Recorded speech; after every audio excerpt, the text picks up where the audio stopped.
मित्र हो, नमस्कार. यशवंत महाविद्यालय नांदेड चा मराठी विभाग आणि कल्पक विद्यार्थी समूह यांच्या संयुक्त विद्यमाने परिचय साहित्य संकल्पनांचा हा एक उपक्रम आपण गेल्या काही दिवसापासून राबवत आहात. याच उपक्रमात मीही एका विषयाच्या अनुषंगानं बोलावं अशी विनंती डॉक्टर विश्वाधार देशमुख यांनी मला केली आणि त्यानुसार आज आपण साहित्य समजून घेताना या विषयाच्या अनुषंगानं मी तुमच्याशी संवाद साधतोय. साहित्य ही संकल्पना अत्यंत व्यापक आहे. साहित्य हा शब्द उच्चारला की आपल्या डोळ्यासमोर लेखन हीच गोष्ट आपल्याला अपेक्षित आहे. व्यावहारिक जीवनातला साहित्य या शब्दाला असणारा अर्थ आपल्याला अपेक्षित नाही. साहित्य ही कला आहे आणि कला असणारी ही जी साहित्य आहे, हे जे साहित्य आहे हेच आपल्याला अपेक्षित असतं. तर या संकल्पनेच्या अनुषंगाने काही एक मुद्द्यांचा परिचय किंवा या संकल्पनेची ओळख अधिक चांगल्या प्रकारे आपल्याला होईल या अनुषंगाने काही मुद्दे मांडण्याचा प्रयत्न मी करतो आहे. एक गोष्ट आपण लक्षात घेतली पाहिजे की साहित्य ही जी संकल्पना आहे तिचा उदय कसा झाला, तर तिचा उदय हा भाषेच्या निर्मितीमध्ये दडलेला आहे. लक्षात घ्या, माणसाची एक उपजत अशा प्रकारची एक उर्मी आहे व्यक्त होण्याची, सांगण्याची, विचार व्यक्त करण्याची. तर ही जी उर्मी आहे या उर्मीमुळे भाषेचा शोध लागलेला आहे. भाषा ही आपल्या जगण्यामध्ये महत्त्वाची असते हे सगळ्यांना माहीत आहे, परंतु भाषा ही आपल्या अस्तित्वाचा प्रश्न असते किंवा भाषा ही आपल्या जीवनमरणाचा प्रश्न असते हे आपल्याला माहीत नसतं. म्हणजे इतिहासामध्ये आपण जर डोकावून बघितलं तर आपल्या असं लक्षात येतं की ज्या मानववंशाकडे भाषा होती तो मानववंश जगण्याच्या संघर्षामध्ये टिकून राहिलेला आहे. 25 लाख वर्षापूर्वी होमोसेपियन्स आणि निअँडरथलच असे 2 मानववंश पृथ्वीवर होते. त्यापैकी जे होमोसेपियन्स आहेत त्यांच्याकडे भाषा होती, त्या भाषेमुळे ते टिकून राहिले आणि जो दुसरा जो मानववंश आहे तो भाषा नसल्यामुळे या पृथ्वीवरून नष्ट झालेला आहे. हे एकदा आपण लक्षात घेतलं पाहिजे.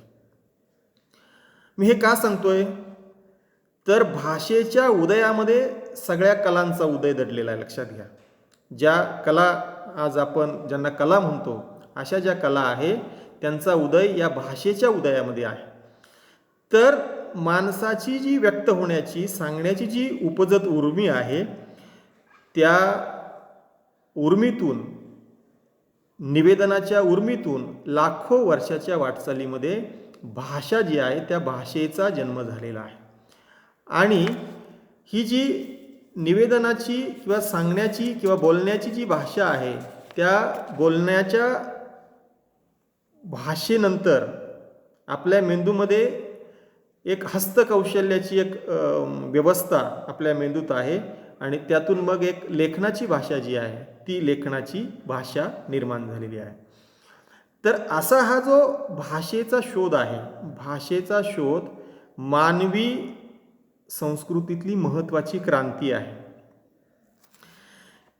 असं मानलं जातं की भाषेचा शोध जो आहे तो मानवी जीवनातली दुसरी क्रांती आहे. या भाषेच्या शोधामुळेच मानवी संस्कृतीचा विकास जो आहे तो विकास झपाट्यानं नंतरच्या काळामध्ये घडून आलेला आहे. निसर्गातले जे वेगवेगळे आवाज आहेत त्या आवाजाच्या निरीक्षणातून लाखो वर्षाच्या वाटचालीत या बोलण्याच्या भाषेचा किंवा ध्वनींच्या भाषेचा विकास जो आहे तो झालेला आहे आणि त्यामुळेच मानवी संस्कृती जी आहे ती नंतरच्या काळात विकसित झालेली आहे. ज्ञान आणि अनुभव एका पिढीकडून दुसऱ्या पिढीकडे देण्याचं काम या भाषेच्या शोधामुळे शक्य झालेलं आहे. इतकी ही भाषा आपल्या आयुष्यामध्ये महत्त्वाची आहे. म्हणजे आपण असं ऐकलेलं असेल की आपलं जे प्राचीन ज्ञान आहे ते लिपीच्या शोधापूर्वी जे श्लोक आहेत किंवा ज्या कविता आहे त्या कवितांमधून टिकून राहिलेला आहे. म्हणजे अगदी आपला जो मध्ययुगीन कालखंडामध्ये जो वारकरी संप्रदाय आहे त्या वारकरी संप्रदायाची जी कविता आज आपल्याकडे उपलब्ध आहे ही कवितासुद्धा पाठांतराच्या माध्यमातून टिकून राहिलेली आहे. तर असं हे प्राचीन काळापासून कवितेच्या माध्यमातून श्लोकाच्या माध्यमातून ज्ञान जे आहे ते एका पिढीकडून दुसऱ्या पिढीकडे परंपरेनं चालत आलेलं आहे. लिपीच्या शोधानंतर लेखनाची कला जी आहे ती विकसित झालेली आहे आणि म्हणून बोलण्याची भाषा, लेखनाची भाषा जेव्हा निर्माण झाली त्यानंतर संस्कृतीचा एक विकास जो आहे तो झपाट्यानं झालेला आपल्याला दिसतो. आणि याच वाटचालीमध्ये साहित्य ही जी कला आहे या कलेचा सुद्धा उदय झालेला आहे. आता एक गोष्ट लक्षात घ्या, साहित्य ही कला आहे. म्हणजे चित्र, शिल्प, नाट्य, संगीत या जशा कला आहे तशाच प्रकारची साहित्य ही सुद्धा कला आहे. या सगळ्या कलांना आपण ललित कला असं म्हणतो. ललित म्हणजे सौंदर्याची प्रतीती देणाऱ्या कला, की ज्या कला सौंदर्याचा आविष्कार करतात, ज्या कला सौंदर्याची अनुभूती देतात, अशा ज्या कला आहेत त्यांना आपण ललित कला असं म्हणतो. म्हणून एक गोष्ट आपण लक्षात ठेवली पाहिजे की साहित्य ही काय आहे तर ही ललित कला आहे. आणि ही ललित कला काय करते तर मानवी जीवनाचं अनुभूती जी आहे ती अनुभूती आपल्याला देत असते. म्हणजे हिंदीमध्ये एक प्रेमचंद नावाचा लेखक आहे, त्याची कफन नावाची एक कथा आहे. किंवा विष्णू वामन शिरवाडकरांचं नटसम्राट नावाचं नाटक आहे, किंवा कवी ग्रेसच्या कविता आहे, किंवा अलीकडेच तुम्ही सैराट नावाचा एक चित्रपट आहे तो सुद्धा बघितलेला आहे. तर ह्या सगळ्या कला आहेत, ललित कला आहे. आणि त्या काय करतात की सौंदर्याची आपल्याला अनुभूती देतातच, पण एक अनुभूती जी आहे, आनंदाची एक अनुभूती जी आहे ती सुद्धा निर्माण करतात. आता मी प्रेमचंदाच्या कफन कथेचा जर निर्देश केला तर ही जी कथा आहे ही कशी आहे, दुःखाची अनुभूती देणारी आहे. सैराट चित्रपट कसा आहे तर एका दुःखाची अनुभूती देणारा आहे. नटसम्राट नावाचं नाटक कसं आहे तर ती एक शोकात्मिक आहे. तरीही आपल्याला त्याच्या आस्वादानंतर एक आनंद जो आहे किंवा आनंद वृत्ती जी आहे ती आपल्यामध्ये निर्माण होत असते.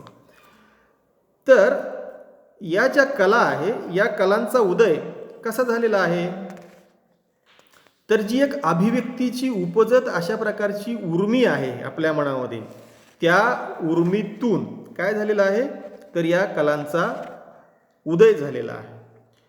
भावना व्यक्त करणे किंवा सांगणे ही माणसाची एक उपजत वृत्ती आहे.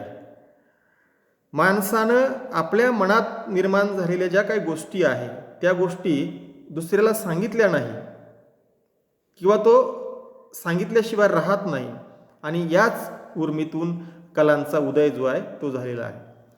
एक तमिळ लोककथा आहे, भिंतीला सांगा या नावाची एक तमिळ लोककथा आहे. तर त्या लोककथेमध्ये एक विधवा म्हातारी आहे. ती विधवा म्हातारी तिचे 2 मुलं आणि 2 सुनांसोबत राहत असताना ते दोन्ही मुलं सतत तिला त्रास देत असतात, सुनाही सतत तिला त्रास देत असतात, सतत तिला कोणत्या ना कोणत्या कारणावरून दुःख देत असतात. एक वेळ अशी येते की ती शरीरानं अत्यंत जाड व्हायला लागते, मोठी व्हायला लागते, आणि ती मोठी झाल्यानंतर सुद्धा ते मुलं आणि त्या सुना मोठी झाली म्हणून तिला सतत टोमणे मारत असतात. घरामध्ये तिच्या मनामध्ये असणारं जे दुःख आहे ते दुःख सांगण्यासाठी तिला कुणीच उरत नाही. आणि मग एक दिवस घडतं असं की दोन्ही मुलं, दोन्ही सुना काही कामानिमित्त घराबाहेर गेलेल्या असतात, आणि मग ही घराच्या बाहेर निघते आणि एका उजाड पडकं घर तिला दिसतं. त्या घराला छप्पर नाही आहे अशा घराजवळ जाऊन ती उभं राहते आणि ती एका भिंतीला मोठा जो मुलगा आहे त्या मोठ्या मुलाबद्दलची जी तक्रार आहे ती एका भिंतीला सांगते आणि ती भिंत हळूहळू पडायला लागते. थोडंसं हिचं शारीरिक वजन सुद्धा कमी होतं. दुसरी जी भिंत आहे त्या दुसऱ्या भिंतीला ती दुसऱ्या मुलाबद्दलची तक्रार सांगते आणि हळूहळू हिचं वजन कमी होतं, ती भिंत पडते. तिसरी जी भिंत आहे तिला सुनाबद्दल सांगते, हिचं हळूहळू वजन कमी होतं, ती भिंत पडते. आणि चौथी जी सून आहे तिची तक्रार ती चौथ्या भिंतीला करते, ती भिंत खाली पडते आणि हिचं सगळं वजन जे आहे ते वजन कमी होतं, ती पूर्ववत होते, तिला अत्यंत हलकं वाटल्यासारखं होतं आणि ती मग आनंदानं घरी निघते. आता ही जी गोष्ट आहे ही गोष्ट आपण नीट समजून घेतली पाहिजे की सगळ्या ज्या ललित कला आहे त्या ललित कलांच्या उदयाचं जे मूळ सूत्र आहे ते या गोष्टीमध्ये आहे की सांगणं ही आपली उपजत वृत्ती आहे. जर आपण कोणाला काही सांगितलं नाही तर काय होऊ शकतं हे एक रूपकात्मक पद्धतीने या गोष्टीमधून सांगितलेलं आहे. म्हणजे सांगणं ही आपली गरज आहे आणि त्या गरजेतून त्या उर्मीतून कलांचा जो जन्म आहे तो झालेला आहे. या सगळ्या ललित कलांचं अनुभव हे आशयद्रव्य आहे. म्हणजे स्वतःचे आणि समाजाचे जे अनुभव आहे ते अनुभव या ललित कलांचं आशयद्रव्य आहे. क्रोचे नावाचा एक सौंदर्य मीमांसक आहे, तो असं म्हणतो की कला म्हणजे कलावंतांच्या अंतरंगात प्रतीत झालेल्या अनुभूतीचा बाह्य आविष्कार किंवा आत्माविष्कार होय. म्हणजे कलावंताची जी अनुभूती आहे तिचा बाह्य आविष्कार म्हणजे कला किंवा म्हणजे ललित कला असं तो म्हणतो. आता एक गोष्ट लक्षात घ्या, ललित कला या सर्जनशील आहेत. सर्जनशील म्हणजे काय की नवनिर्मिती करणाऱ्या आहेत. काहीतरी नवं या ललित कलामधून निर्माण होत असतं आणि त्यातून आस्वादकाला एक आनंद मिळत असतो. अमूर्ताला साकार करण्याची जी प्रक्रिया आहे त्याला नवनिर्मिती असं म्हटलं गेलेलं आहे. नवनिर्मितीमधून काही अमूर्त असे सूक्ष्म तपशील जे आहे ते तपशील वेगवेगळ्या मांडणीतून, मिश्रणातून, एकत्रीकरणातून, समन्वयातून, संगतीतून जोडलेले असतात आणि त्यातून एक कलाकृती जी आहे ती कलाकृती आपलं रूप धारण करत असते. तर असा हा अमूर्त असणारा अनुभव जो आहे तो अमूर्त असणारा अनुभव कलेतून व्यक्त होत असतो. आपल्याला एक गोष्ट माहीत आहे आणि आपण बालपणापासून ती गोष्ट ऐकलेली आहे. गोष्ट काय आहे तर चिवकाऊची गोष्ट आहे. एक होती चिमणी, एक होता कावळा. चिमणीचं घर मेणाचं, कावळ्याचं घर शेणाचं. एक दिवस धो पाऊस आला, कावळ्याचं घर वाहून गेलं. कावळा गेला चिमणीकडे, चिवताई चिवताई मला घरात घे. चिवताई म्हणते थांब माझ्या बाळाला आंघोळ घालते, थांब माझ्या बाळाला कपडे घालते, थांब माझ्या बाळाला गंध पावडर करते. अशी ती काहीतरी कारणं सांगून त्या कावळ्याला टाळत असते. आता ही छोटीशी गोष्ट आहे पण या गोष्टीतून एक अत्यंत महत्त्वाचा असा एक अमूर्त अशा प्रकारचा अनुभव व्यक्त झालेला आहे. आणि तो अनुभव काय आहे तर तो अनुभव असा आहे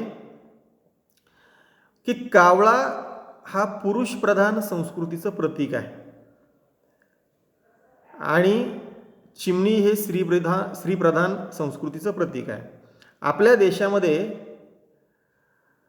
पुरुष सत्ताक व्यवस्थेमुळे स्त्रियांचं दमन झालेलं आहे आणि मग हा जो पुरुष सत्ताक व्यवस्थेचा प्रतीक असणारा जो कावळा आहे याची एक भीती जी आहे ती या चिमणीला वाटते आणि ती काहीतरी कारणं सांगून ती त्या कावळ्याला टाळत असते.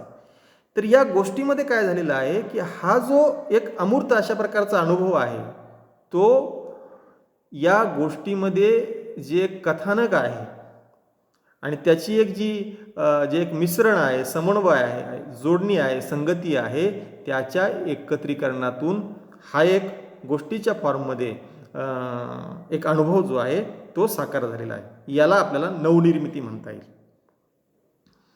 आता एक गोष्ट आपण लक्षात घेतली पाहिजे की साहित्य ही ललित कला आहे आणि संगीत, नृत्य, नाट्य, शिल्प, चित्रपट याही ललित कला आहेत. पण या ललित कलांमध्ये भिन्नता कोणत्या प्रकारची आहे, तर ती माध्यम भिन्नता आहे. लक्षात घ्या, माध्यम भिन्नता म्हणजे शिल्प जर तुम्ही घेतलं तर त्या शिल्पाचं दगड, लाकूड किंवा धातू हे त्याचं माध्यम आहे. तुम्ही चित्र जर घेतलं तर रेषा, आकार, पोत हे त्याचं माध्यम आहे. तुम्ही नृत्य जर घेतलं तर मुद्राभिनय हे त्याचं माध्यम आहे. संगीत घेतलं तर स्वर किंवा स्वरयंत्र हे त्याचं माध्यम आहे. नाट्य, अभिनय आणि साहित्य जे आहे त्या साहित्याचं शब्द हे माध्यम आहे आणि चित्रपटाचं दृश्य हे माध्यम आहे. आता या ज्या सगळ्या कला आहे, या सगळ्या कलांचा उद्देश एकच आहे. सांगणं जे आहे, सांगणं एकच आहे की कोणता तरी मानवी जीवनातला, मानवी जगण्यातला जो अनुभव आहे तो अनुभव या सगळ्या कलांचा आशय आहे, परंतु माध्यम मात्र कसं आहे, वेगवेगळं आहे. ही गोष्ट आपण लक्षात घेतली पाहिजे. म्हणजे बघा, आईचं प्रेम असा एक अनुभव जरी तुम्ही घेतला तरी तोच अनुभव तुम्हाला तुमच्या शिल्पामध्ये दिसेल. म्हणजे आपल्या ज्या लेण्या आपण म्हणतो, आपल्या भारतात वेगवेगळ्या ठिकाणी ज्या लेण्या आहेत त्या लेण्यांमध्ये तुम्हाला आईचं प्रेम शिल्पात दिसेल. तुम्ही चित्र घेतलं तर चित्रात तुम्हाला आईचं प्रेम दिसेल. तुम्ही नाट्य घेतलं तर त्यातही तुम्हाला दिसेल. चित्रपट घेतलं तर त्यातही तुम्हाला दिसेल. किंवा साहित्य जर घेतलं त्यातही तुम्हाला आईचं प्रेम दिसेल. म्हणजे अगदी कवी यशवंत, ग्रेस, नारायण सुर्वे, फमू शिंदे यांची आई या शीर्षकाची जी कविता आहे त्या कवितेमधून तुम्हाला आईचं प्रेम जे आहे किंवा आईच्या प्रेमाची अनुभूती जी आहे त्याचा एक आविष्कार तुम्हाला त्यामध्ये दिसेल. तसंच श्यामची आई या शीर्षकाचं साने गुरुजींचं पुस्तक आहे. या पुस्तकातही ती जाणीव तुम्हाला दिसेल आणि त्याचा जो चित्रपट झालेला आहे त्या चित्रपटामध्ये तुम्हाला तो एक अनुभव जो आहे तो दिसेल. म्हणजे मुद्दा असा आहे की अनुभव व्यक्त करणं किंवा सांगणं हे सर्वच कलांचं उद्दिष्ट आहे, फक्त माध्यमामध्ये बदल आहे. आता आपण ज्या ललित साहित्याचा विचार करतोय तर त्या ललित साहित्याचा विचार करत असताना लेखन हे आपल्या डोळ्यासमोर आहे. आणि लेखन आपल्या डोळ्यासमोर असताना आपल्याला कथा, कादंबरी, नाटक, कविता हे जे लेखनाचे प्रकार आहेत तेच प्रकार आपल्या डोळ्यासमोर असतात. आता याच्यामध्ये एक गोष्ट लक्षात घ्यायला पाहिजे की कथा, कादंबरी, नाटक, कविता हे जे लेखन प्रकार आहे यासोबतच काही शास्त्रीय स्वरूपाचं सुद्धा लेखन आपल्याकडे आहे. म्हणजे इतिहासाचे ग्रंथ असतील किंवा रसायनशास्त्राचं एखादं पुस्तक असेल किंवा भूगोलाचं पुस्तक असेल, हे सुद्धा लेखनच आहे. परंतु ते लेखन आपल्याला कला या अर्थानं अपेक्षित नाही आहे, तर त्याला शास्त्रीय लेखन असं म्हटलं जातं. आणि हे जे ललित लेखन आहे किंवा ललित साहित्य आहे यातला महत्त्वाचा मुद्दा आपण लक्षात ठेवायचा आहे की हे लेखन अनुभूतीची प्रचिती देणारं आहे. तशी अनुभूती आपल्याला इतिहासाचं किंवा भूगोलाचं किंवा गणित, जीवशास्त्र असं जे काय शास्त्रीय साहित्य आहे हे आपल्याला जीवनाची अनुभूती देत नाही किंवा जीवनाची प्रतीती देत नाही, हे आपण लक्षात ठेवलं पाहिजे. शास्त्रीय जे लेखन आहे त्या शास्त्रीय लेखनाचा महत्त्वाचा उद्देश काय आहे, तर माहिती देणे हा या लेखनाचा उद्देश आहे. सौंदर्याची, नवनिर्मितीची अनुभूती देणं हा ललित साहित्याचा हेतू आहे. म्हणजे एक उदाहरण आपण बघूया. वसंत कानेटकरांचं रायगडाला जेव्हा जाग येते नावाचं नाटक आहे. हे जे नाटक आहे या नाटकामधून छत्रपती शिवाजी महाराज आणि छत्रपती संभाजी राजे यांचं जे जगणं आहे ते जगणं साक्षात करण्याचा प्रयत्न, प्रत्यक्ष दाखवण्याचा प्रयत्न, जिवंत करण्याचा प्रयत्न या नाटकातून झालेला आहे. आता हे आपल्याला त्या काळातल्या इतिहासाची किंवा त्या काळातल्या एकूण छत्रपती शिवाजी महाराज आणि छत्रपती संभाजी महाराज यांच्या काळातलं जे एक जगणं आहे त्या जगण्याची एक अनुभूती जी आहे हे नाटक वाचत असताना किंवा बघत असताना आपल्याला देतं. तसंच तुम्ही ग्रँड डबचा मराठ्यांचा इतिहास हे जर पुस्तक वाचलं तर तशा प्रकारची आपल्याला अनुभूती तिथून मिळत नाही. तिथं फक्त मराठ्यांच्या इतिहासाची एक माहिती जी आहे ती फक्त आपल्याला ग्रँड डबच्या मराठ्यांच्या इतिहासामधून मिळते.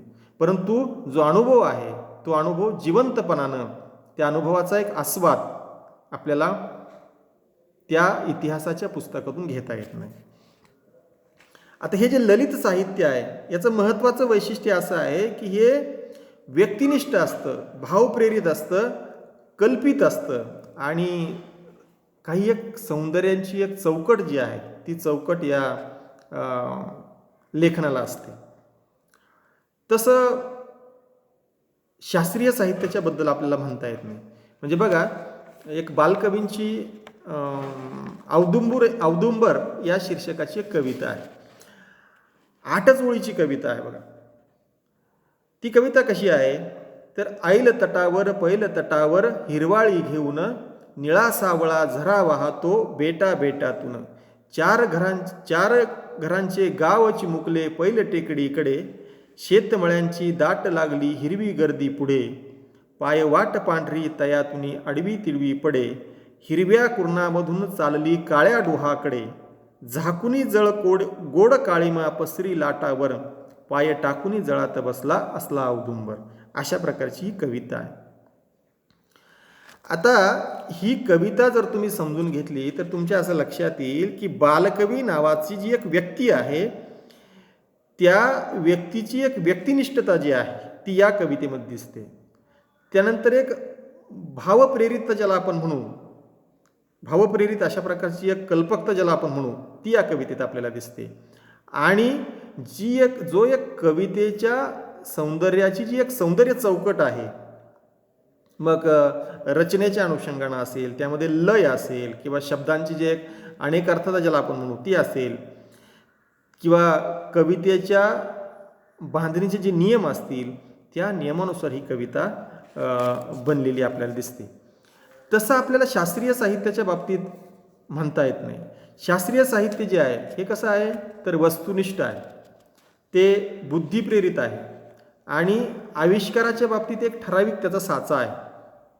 म्हणजे बालकवींची जी कविता आपण बघितली त्याच्यामध्ये ज्या एका काय म्हणू आपण त्याला प्रदेशाचं चित्रण आलेलं आहे ते त्या प्रदेशाचं चित्रण हे अनुभूतीच्या पातळीवर आलेलं आहे.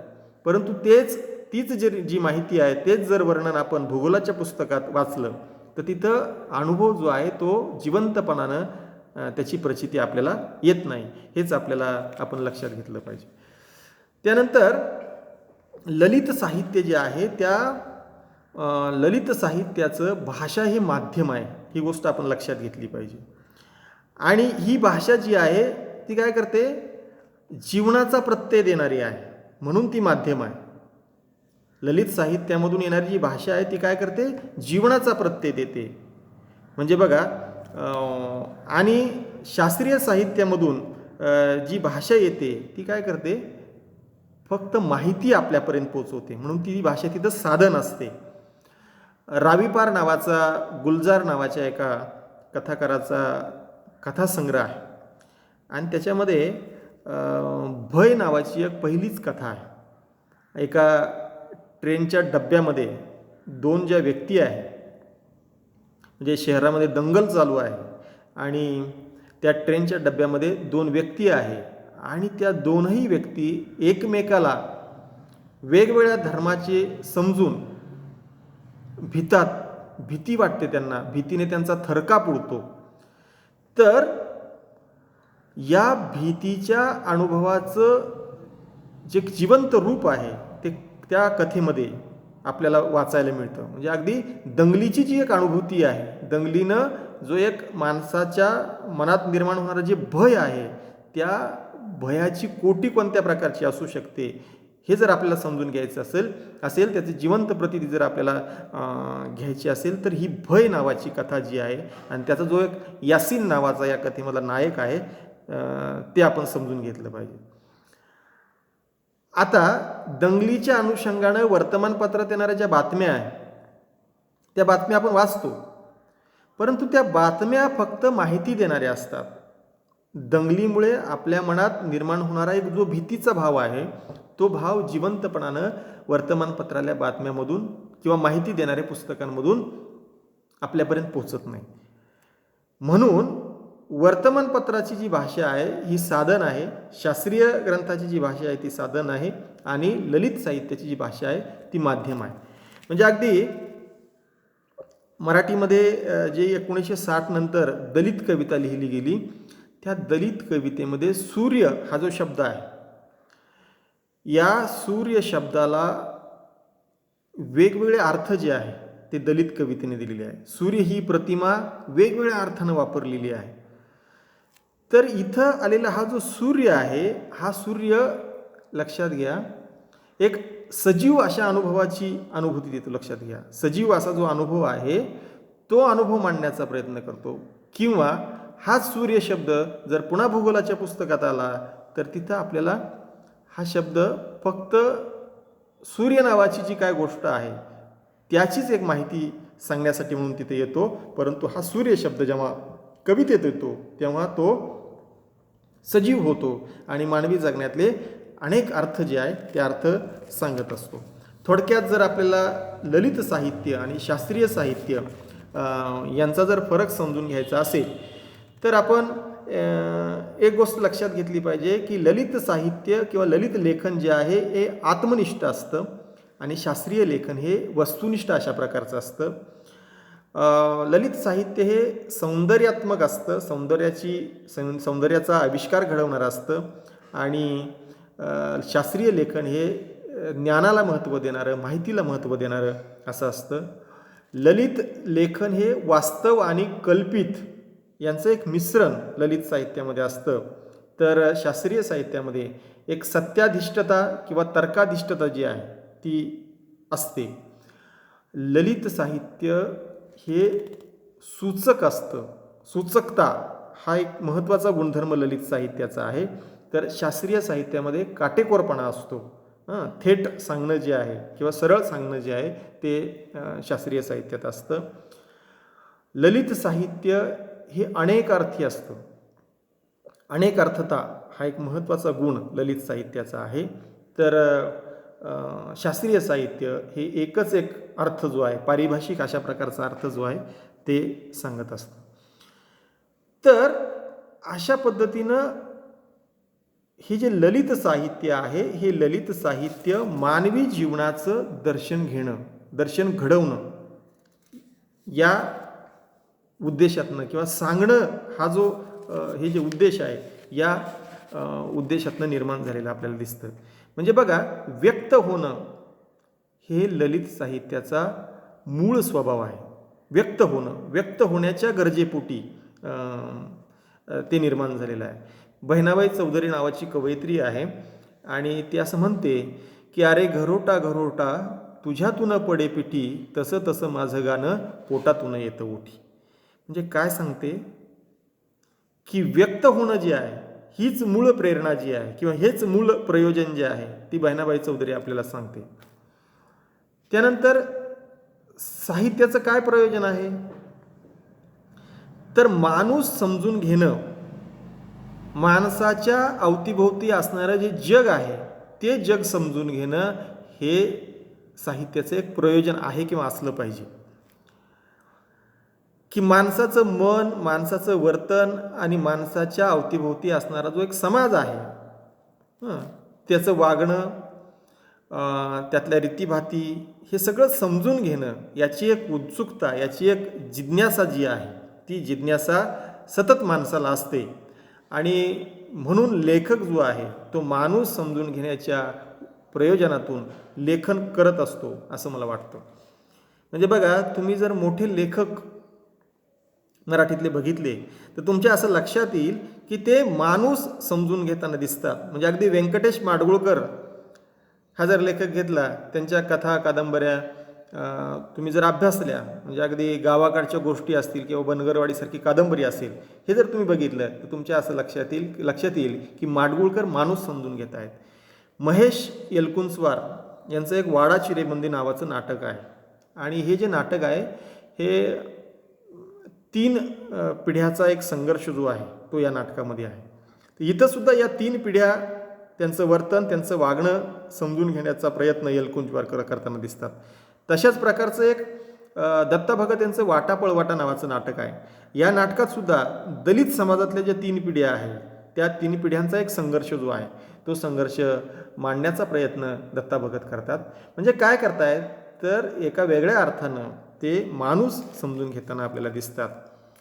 मानवी जीवनाचं दर्शन घडवणं हे ललित साहित्याचं प्रयोजन आहे, हे आपण लक्षात घेतलं पाहिजे. मानवी जीवनाचं दर्शन घडवणं हे ललित साहित्याचं प्रयोजन आहे. म्हणजे पुन्हा मग मी काही लेखकांची उदाहरणं तुम्हाला देईल की विजय तेंडुलकरांसारखा नाटककार असेल, तुम्ही जर त्यांची सगळी नाटकं बघितली तर ते मानवी जीवनाचं दर्शन घडवताना दिसतात. भास्कर चंदनशिवांसारखा लेखक जो आहे तो जर तुम्ही घेतला तर तुमच्या असं लक्षात येईल की ग्रामीण जीवन, संस्कृती आणि तिथला माणूस ते आपल्या कथेच्या माध्यमातून समजून घेऊ पाहतात, असं आपल्या लक्षात येईल. किंवा नामदेव ढसाळांसारखा एक कवी आहे, तो कवी आपलं जे जगणं आहे ते जगणं समजून घेण्याचा किंवा त्या जगण्याचं दर्शन घडवण्याचा एक प्रयत्न जो आहे ते करताना दिसतात. सगळ्यात महत्त्वाचं ललित साहित्याचं आणखी एक लेखकाच्या दृष्टीनं प्रयोजन मला महत्त्वाचं वाटतं आणि ते म्हणजे जीवनातील सत्याचा शोध घेणे. सत्याचा शोध घेणे हे चांगल्या साहित्याचं प्रयोजन आहे. म्हणजे बघा, उदय प्रकाश नावाचा हिंदीमधला एक मोठा कथाकार आहे आणि त्यांचा तिरीच आणि इतर कथा अशा शीर्षकाचा एक कथासंग्रह मराठीमध्ये जयप्रकाश सावंत यांनी अनुवादित केलेला आहे.